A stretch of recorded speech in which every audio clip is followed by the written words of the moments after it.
সবাই জানে, এটা ওপেন সিক্রেট। 5 বছর ধরে ওরা বসে থাকে, টাকা কামাই করে, তবে ভোটের সময় টাকা ছড়ায়, এর বাইরে আর কিছু নেই। তৃণমূল কংগ্রেস এমন একটা অরাজকতার পরিস্থিতি গোটা রাজ্য জুড়ে তৈরি করেছে, যেখানে সিস্টেম হয়ে গেছে ফেলো করি মাখো তেল। নোংরা পরিষ্কার করতে হবে, টাকা দাও। চাকরি দরকার, টাকা দাও। বার্থ সার্টিফিকেট দরকার, টাকা দাও। ডেথ সার্টিফিকেট দরকার, টাকা দাও।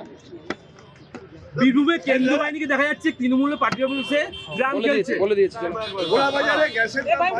এখন কালোবাজারি সম্ভাবনা প্রচণ্ডভাবে বাড়ছে, সেই জন্য রাজ্য সরকারগুলোকে অত্যন্ত সজাগ হতে হবে। এই জন্যই মাননীয় প্রধানমন্ত্রী সমস্ত রাজ্যের মুখ্যমন্ত্রীদেরকে নিয়ে বৈঠক করেছেন। আমাদের রাজ্য বাদ ছিল, কারণ এখানে নির্বাচন আছে, তো স্বাভাবিকভাবে এখানকার মুখ্যমন্ত্রী ছিলেন না, থাকলেও উনি পার্টিসিপেট করতেন না।